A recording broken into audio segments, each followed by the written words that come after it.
Today on Locked On Phoenix Suns, somebody out there is saying that the price is going down for Kevin Durant. Is that a good thing? Should we be scared? And what do they actually want? Next.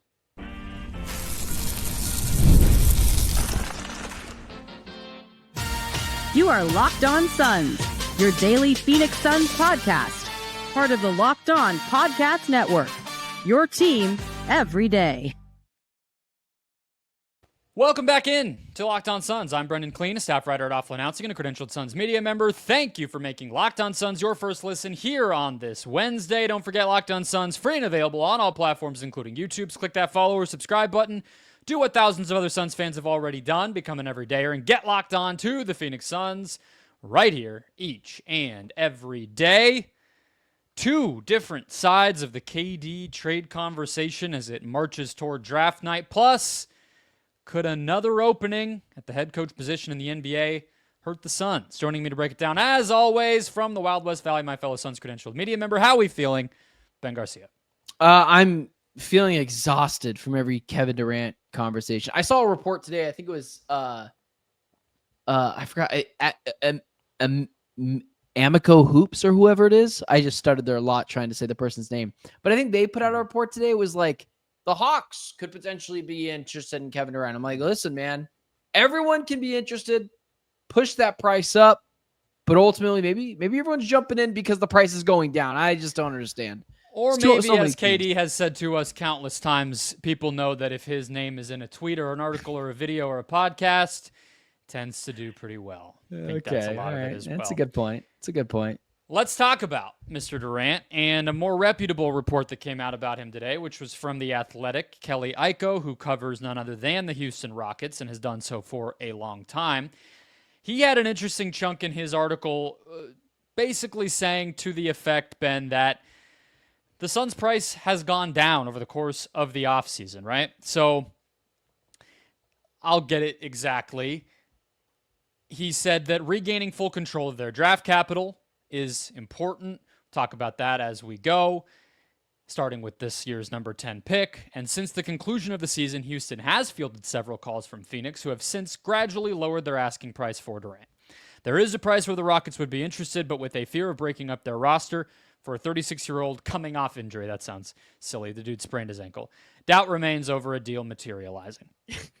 So my thought, the injury thing's funny, whatever. But my thoughts on the price going down is it's not a shock. That's how negotiations work, right? If you are, at a swap meet, you walk up, you want like a piece of pottery or some random freaking blanket that got sewn or like a hot dog, you say, I'll take it for this. And then the person selling it goes, well, no, I mean, you got to give me $150 for that. And you go, come on, that's worth like it's $50 max. And that's how this goes. So I don't know why that would be a shock. Now, if we heard the Suns are now willing to give up Durant without receiving a draft pick, or like what we saw, there was a report going around about Zion's value today that the Pelicans might just basically be at the point of dumping him because he's gotten accused of heinous things and is never healthy and all that stuff. Well, then I would be ready to be in panic mode. But the idea that the price has gone down, to me, that's just the nature of how negotiations go, no matter NBA trades or anything. Yeah, I had a few thoughts with this. First off, the Rockets not wanting to break up their young core. Okay, man, then keep getting bounced in the first round of the playoffs. Like, that's the first thing I want to get off my mind. It's like, and then I'd be curious. Well, they've been in the playoffs 1 year. What do you mean keep? Well, they were the 2nd seed. You should beat the 7th seed in the first round of the playoffs. I mean, I don't think that's a hot take at all to say. But moving on from that, I think it's more. I'd be curious to know how high they're off what they were trying to get before. Like, you would text me, you're like, they're asking for the moon and the stars. I'm like, okay, well, how realistically can you ask those things and GMs just don't start hanging up the phone on you? I mean, we've seen these stories before where like GMs just get annoyed by Phoenix. Like, how far down has it fallen? I know gradually is a subjective term, but I'd be curious to know how much it is. And so I guess I would be more worried like you are if they're like, okay, no draft picks. But just from the reports that we're hearing, I'm just so confused. Sometimes the market's up, sometimes the market's down. I feel like you and I are pretty close to what we think Kevin Durant is going to go for. And I don't think that has changed. I still think it's a young player, maybe 2, and a pick. And I think it's always been that. And so when I first saw it, I was like, is it lower? Is it lower than that? Because at that point, man, when do you just start talking about running it back with KD? But that was my reaction to it. How low do you... I think your first instinct is right. I mean, what we chatter about on this podcast doesn't set the market. So lower than our thing, they don't know what our thing is, right? So you just got to keep in with what they would realistically be asking for. And it is interesting because we haven't heard anything concrete. We have not heard one package that's been out there, right? Like you go back to 2022 when he first asked out of Brooklyn, and immediately there was like drama in Boston because of the Jaylen Brown will they, won't they on him. And then it was with Toronto that Scotty Barnes was off limits back then because he was coming off of a rookie season where he was a rookie of the year. I think he won it, right? So it was like he can't come back. So the Raptors are probably out, and it's going to be, will Ayton or Bridges win it? Will they go in or will they not? And it's going to come down to that for the Suns side. And then obviously he went back to Brooklyn. But this year it's none of that. And maybe the Suns have just been moving along with their head coaching search, and the conversations have been relatively surface level so far. But I guess I just have a hard time thinking anything about the value for sure until we hear anything about the value for sure, which we haven't had. Yeah, I think that just comes with time, right? In 2 weeks when the finals is over, I think that's when we'll start to get our first trade package being centered around Kevin Durant and whatever team, because that's when more of the obviously the NBA playoffs will come to a close. That's when more things probably start to ramp up. I would just ask you, so you would say that this is just probably negotiating talks, probably leaked by the Rockets, continuously trying to be like, no, you're not going to get Jabari Smith and Eason and a first-round pick. We're just going to get Eason and a first-round pick and Brooks, a salary cap filler. Whatever that looks like. It's just negotiating talks, because at that point, it's like, okay, it's just business as usual. This is what the team's been doing for the last couple of weeks, where everything it's high, is it's low. Everything's leaking and trying to get leverage and trying to manipulate the public story or get, pressure or get, if the fan base can have its expectations set, then that helps you in the future. Whatever. It's all that right now. I mean, anything we're hearing is fairly surface level and maybe fake. Yeah, but the only thing we've heard in terms of actual negotiating, no names, it feels like the Rockets are the team that continuously pops up in these trade because conversations. They have the Suns pick. Oh, exactly. Do you think that makes them the favorites for KD then? Like, do you think that changes? Because I haven't heard anything in terms of like, well, they might be the Suns called the Hawks favorites. Okay. They might be the team the Suns most want to deal with. That's a good way to put it. It's a good way to put it. So the favorites for KD is going to be where KD wants to go. That's going to be the team that's the favorite, and that's what we have not heard that yet either. Maybe he won't do that. Maybe he won't leak that publicly and put that kind of pressure on the Suns, but that would be the favorite. Otherwise, the favorite is the team with the best package. Yeah, but which could be Houston too, because of those picks. But it may then that shows what the other things become available. Well, I guess that shows what the Suns continue to prioritize then. We saw today as well, the 10 pick. The Suns are trying to get that pick back. I would just be curious to know at this point if it means gradually has fallen. Does that take a player out of the equation? Does that take a Smith? Is it just now the 10th pick and, again, salary cap fillers and Eason? Because if that's the case, man, it just continues. Like, when do you start applying pressure to the Rockets? The issue is, like, we only see the pressure being applied to the Suns.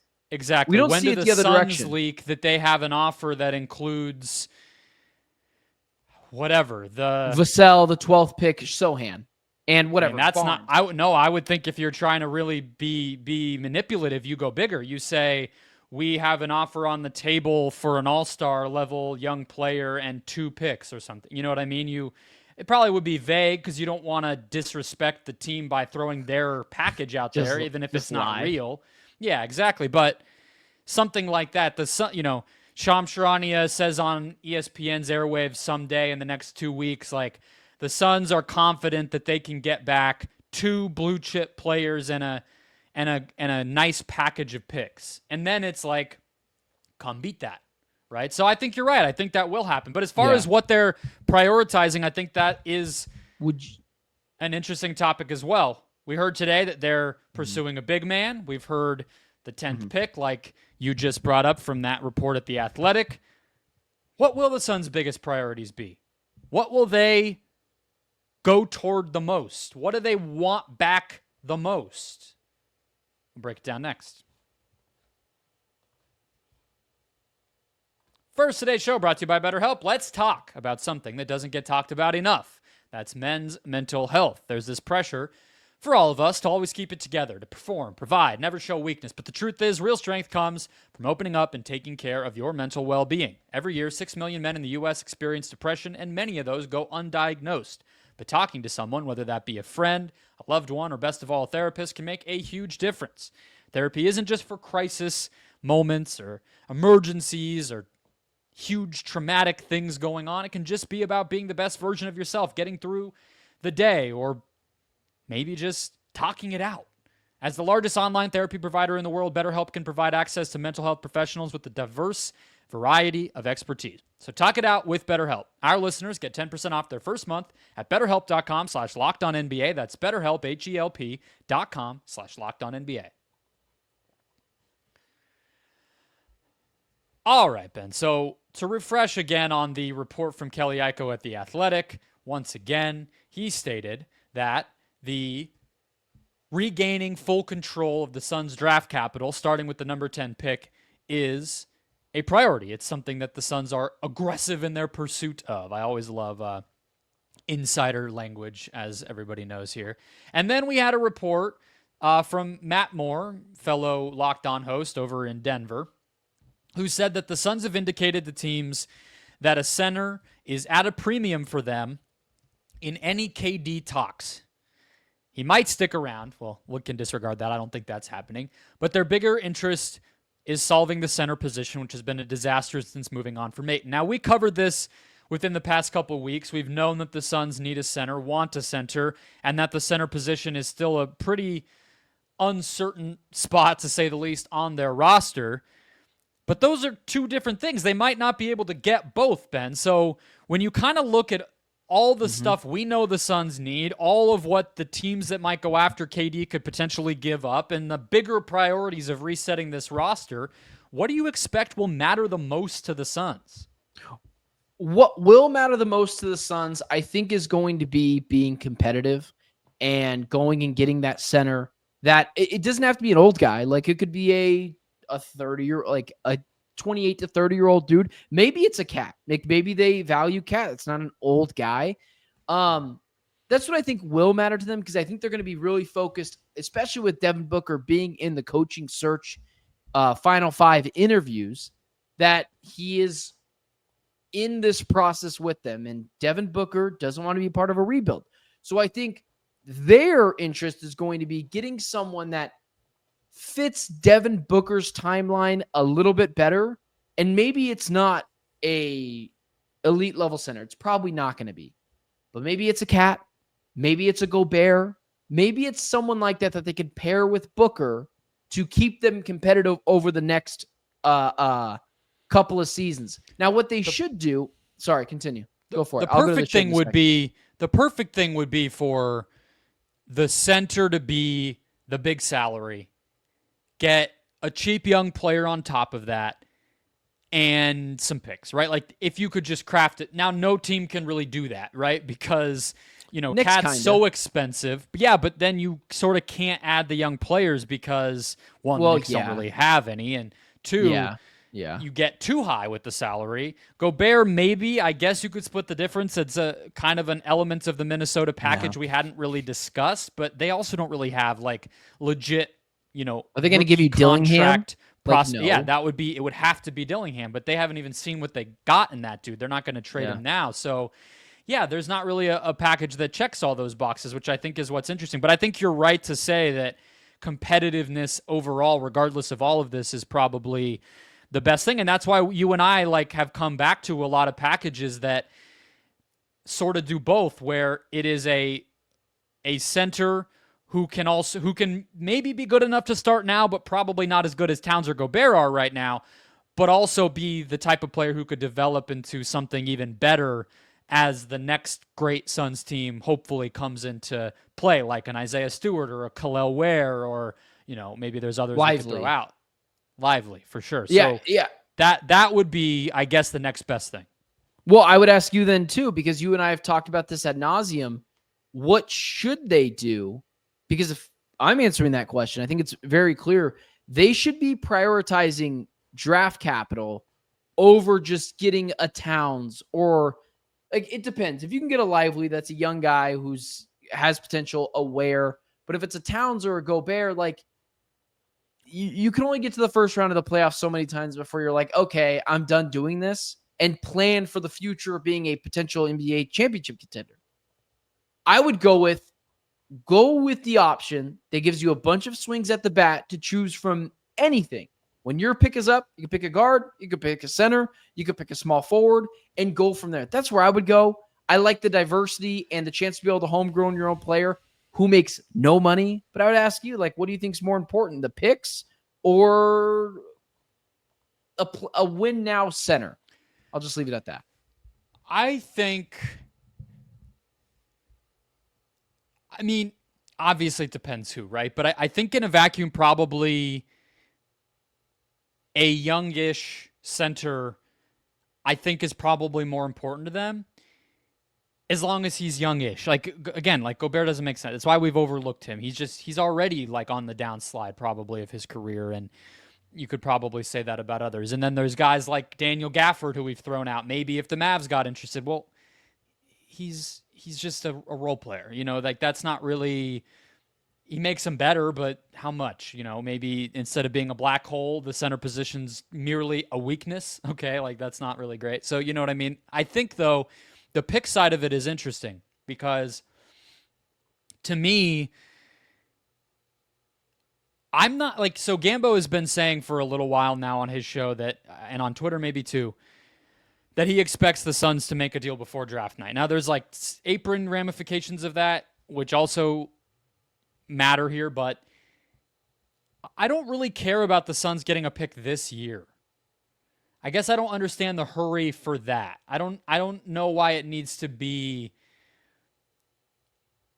I mean, if it's their own, number 10 from Houston, I get it. But beyond that, I'm fine if it's a pick next year and a young player. I don't need to get picks this season, because if I'm getting young players back in the trade, well, then there's my developmental guys anyway. They don't have to be drafted this year. So that part is tripped me up a little bit, why they would be prioritizing that so much. It's a good draft. It's a good draft. I mean, we know very little, right, about next year's draft. This year is last year's draft, right? I'd rather have a pick in this year's draft than I would have last year's draft. Last year's draft had some good players. The all-rookie teams ended up being pretty good. But it's also it was a weaker draft. If I have a better chance of getting a star in this draft, I'd want this one. It's why, when you say the 2030 draft, I don't know what 7th grader is going to come out and be a phenom. But 5 years from now, if I have the Pacers picks and the Pacers are terrible at that point, potentially, you're like, good thing I traded for it then, which is why, in your sense, what makes them so such a hot commodity later on down the road. So maybe the Suns value this draft more than they do next year's draft, which we know a little bit about, but maybe they're not a lot of stars. We know normally the draft that has a bunch of really high-end talent, the next year is not as good. And they're under the gun with Book to a degree, and we know that, right? Yeah, so it's exactly. Having some dude on a minimum, whatever X player come in here and eat minutes. Kevon Looney comes in versus, you get the number 20 overall pick this year in a trade, and then you get a rookie center, Maxime Reynaud, for instance, and he's like pretty promising, then Book can look at that and say, all right, I get it. Versus, well, fingers crossed we make the right call next year on this random pick we got from, San Antonio in a trade. So maybe it's a little bit of that too, and that could be part of why Gambo seems to think that they're going to do it before draft night rather than, on July 4th or something. Well, I think you do have to know, like, to support Gambo's claim, like, you got to put something in front of Booker before July 1st. Like, throw out the vision. I'm not saying Booker would get traded, but if they end up getting nothing for KD, maybe that changes the way how he feels. Maybe under the gun a little bit is because Booker's like, get this done. Well, and for the extension too, even if it's not trade related. That as well. Right? So I think the last thing we should mention is the money, right? The fact that the Suns are, if they cut Cody Martin, who has a non-guaranteed deal, and Vasil Micic, who is a team option, which are effectively the same thing, they get under the second apron because the second apron has gone up. Those two guys make $16 million. They would have $5 million of wiggle room under the second apron just by doing that. But you start to get closer. If you can cut money in a Durant trade, you get a little closer to, if you're only $7 million away at that point from being under the first apron. Can you cut $7 million in a KD trade? Maybe, or you can cut $5 million and then try to, maybe you cut money in a Grayson Allen trade as well. And then now you're under the first apron. Like, it hasn't come up as much in the recent reporting, but there were definitely rumors and notes at the beginning of the offseason. I think Windhorst said it very specifically at one point that the Suns know they need to get under those issues. They know they need to trade Durant. Why not try to do two birds with one stone? So I think that will weigh pretty heavily too, which is, again, why I think a Cat type deal is just less likely, but I could be wrong. Yeah, Cat, Gobert, I don't get why people want Cat, but Gobert, I wouldn't get it either. I would just tend to agree with you, man. I think if they get a center back, it's going to be a Ware, a Lively, or maybe even a Mitchell Robinson, someone who's like a stopgap guy that's better than what you have now, but he just can't stay healthy. And then they're going to focus more on picks and the next generation of the Suns team. That's where I think that they would go. Yeah. All right, back to the coaching search. The New York Knicks fired Tom Thibodeau on Tuesday after being dispatched by the Pacers in 6 games in the Eastern Conference Finals.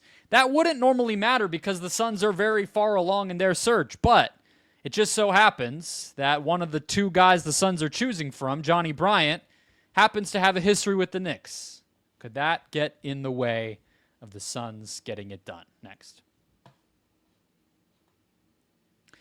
First, a word from OpenPhone. If you're running a business, you know that every missed call is money left on the table. Think about the last time you had an urgent need, maybe for a plumber or a service provider or somebody else. If the first person didn't answer, did you wait? Probably not. You moved on. That's why you need OpenPhone. OpenPhone is the #1 business phone system built to streamline and scale your customer communications all from an app on your phone or computer.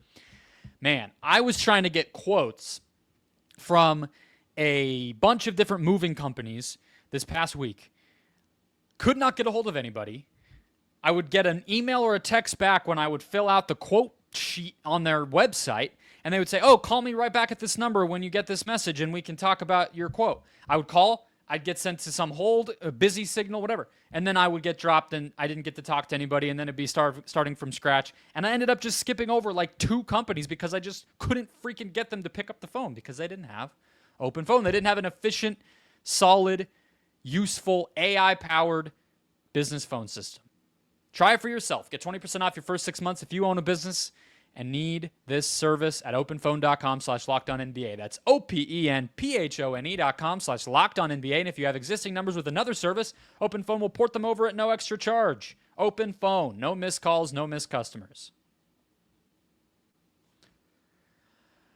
All right, Ben, let's close it out. So, Johnnie Bryant, we talked in depth about him yesterday and in the past few days as he suddenly made a powerful run back into the list of top candidates to be the next Suns head coach, lead assistant in Cleveland, associate head coach in Cleveland this year. But for 4 years before that, he was Tom Thibodeau's right-hand man with the Knicks. Helped them get to the second round for the first time in freaking years in 2021. Then last year, pushed back through with Brunson and that crew. And then this year left, and they made it to the conference finals, largely off of the system and everything that he developed. We don't really know. A name hasn't come out immediately here. It's been a few hours since Tibbs got fired. We don't know for sure if Johnnie Bryant's going to even be in the mix, but people have understandably started to put 2 and 2 together. Suns fans getting a little freaked out. Knicks fans getting a little excited. Do you think this actually could come to pass, or do you think if he's the Suns guy, they'll get him? It would be really deflating if we found out Johnnie Bryant dropped out of the running for the Suns. That would probably be the worst thing, because then you're stuck with Jordan Ott, and he might be awesome. And then the Suns also get their guy, and Suns fans feel like you're kind of jobbed because you just let go of Chris Quinn and let go of Sweeney, and you're didn't even bother to interview Dave Bliss. He just got like exactly right. And so I would say the Suns have a head coach. If the Suns don't pick their head coach tomorrow, like if by the end of maybe tonight or tomorrow morning, if they don't have a head coach selection by tonight or tomorrow morning, I will be 150% swung the pendulum the other direction that Jordan Ott will be the head coach. Because you see this news, and immediately, and I was like, oh God, what if Bryant decide like the Knicks are just an objectively better job. And maybe Bryant's already told them, hey guys, you can just take that guy. I'm not that interested in your job anymore. They've got some picks. They've got players, bigger market, bigger scrutiny, but bigger market. I do worry about this a little bit. Go ahead and calm me down. Well, I don't know if you're wrong or anything, but I don't know if it's for sure a better job. I mean, they just made it much further. That's for sure. But we're already hearing about the roster could change. So it's not set in stone that you're running it back with this group. Mm-hmm. They don't have a ton. Like, this sort of is the roster. Now, the Suns are in dire straits of their own, obviously. I'm not trying to say that that's not true, but the Knicks might have, you could tell me they capped out here. They peaked right in this year, that this is the best that this Brunson-led group is going to get. So if it's on the downswing, maybe you don't want that job. We don't know if he's going to get, how much he gets paid matters. I don't know if coaches care about the market size. They're not trying to get a Nike deal the same way that a player is. Well, what does it matter for a coach to coach in a bigger market? If they're getting paid more in a smaller market, for instance. Well, like if the Suns paid him $8 million and the Knicks paid him $6 million, why would you take, or even equal? Let's say $8 million and $8 million. What's better about New York if you like the Suns' situation better? Well, you're gonna make. Well, I don't think there's any world where you like the Suns' situation better than you like the Knicks. But forget about that. You're gonna make more money in endorsements. You're going to make more money in showing up to things. Yeah. Oh, yeah. Coach K gets endorsement deals. Nick Saban. Yeah, some coaches does the fourth best team in the Eastern Conference, even if it's the Knicks. I mean, Tibbs wasn't getting endorsements. Listen, I'm not thinking about the fourth best team in the Eastern Conference. I'm thinking about New York, and you're going to get more credit thrown your way. You're going to get more popularity. With that comes more scrutiny. But yeah, I think New York, in all accounts, man, is a better job than Phoenix. I don't like admitting that. So the other thing I was going to say is he just left. He chose to leave. He didn't get fired. He didn't have a fault, some kind of Kenny Atkinson got down on one knee and begged him. He went to Cleveland. I mean, he obviously had the relationship with Atkinson through their kind of coaching tree connections and everything, but it's not like he clearly wasn't married to the Knicks. So the idea that he's just going to come running back when he's already potentially the Suns' choice, that would feel a little. Him and Tibbs have served together. Do you think that plays a factor? Maybe he doesn't want to take it because Tibbs was just there? Yeah, could. I don't know. I just don't know how, I get people connecting the dots. Don't get me wrong. Of course, how could you not? But that doesn't really happen a lot. Where how often does this happen though? How often does this happen though?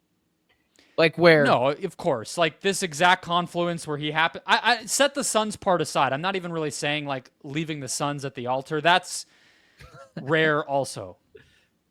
But I'm just saying like top assistant is there for a while, leaves, and then gets hired to be the head coach. Like, for instance, the Spurs didn't hire Bud when Pop stepped down this year. They didn't hire Brett Brown.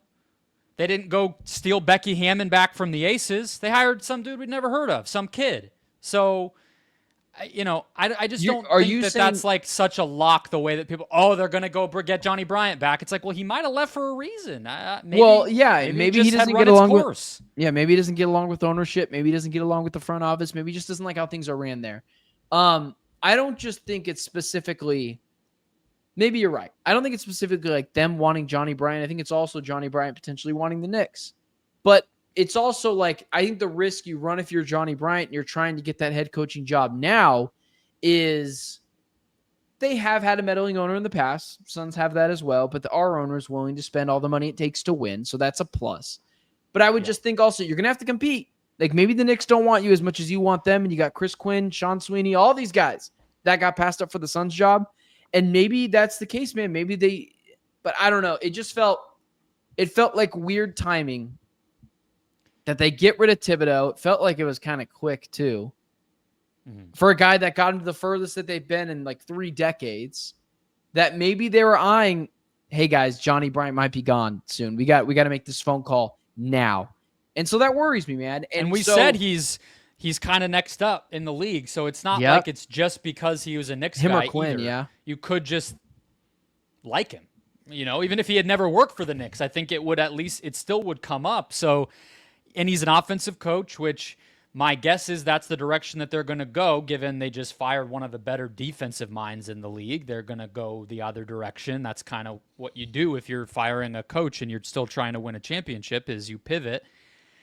I don't know. My guess would be Michael Malone pops up. His dad coached there off and on for a lot of the 30 years he was in the league. Michael Malone started his coaching career in New York in 2003, and he was there for 2 or 3 seasons. Big name. Obviously has championship pedigree. He's a little similar to Tibbs, which could be the knock there, but that one I think might come up. There's probably guys we haven't heard Jenkins. of. I saw Frank Isola, who's kind of plugged in out there, said Jason Kidd he threw out. I don't think he was reporting that that's like likely or anything. He just was like, hey, I would like this, because he played for the Knicks at one point. So here's a name for directions. you. It is a desirable job, don't get me wrong. Here's a name for you. Mike Budenholzer. And tagging along with him, Bradley Beal. Just as like a they love each other so much. Hey, what about Frank Vogel? Maybe he goes over to the Knicks. Ooh, oh man, that guy got shafted. He got shafted so hard. He's not going to go. All right, fine. Then we'll send him Monty Williams and his $80 million. He's just going to flush that down the drain. That's Detroit's problem. The Suns aren't doing any of the sending on that side of it. Yeah, it's true. Yeah, I don't know. We'll hear more, but if I'm the Suns, if Bryant's the guy, at this point, there's no more to be figured out. They know who they want. Get him on the freaking phone, fly him out here, and give him a pen. Do you think the person, Jordan Ott or Johnnie Bryant, do you think they know they got the job now? I'm nervous we might not post this podcast quick enough. So you know what I mean? I think it's definitely been. Well, I was telling my wife, so we just saw my movie last week, Mission Impossible. By the way, best franchise ever, Tom Cruise, the greatest actor ever, debate a wall. We're seeing Lilo and Stitch tonight at 7. So Brendon, the news can't break then, all right? I'm going to my parents' house for dinner, so I'm not available either. So we might be in for a really late night recording, hopefully the Suns do us a favor and they save it till tomorrow. But either way, we will be here for you. So become an everydayer. Hit follow, hit subscribe wherever you're finding us. We will have that episode for you just as soon as we possibly can. Enjoy your Wednesday in the meantime. We'll talk to you soon.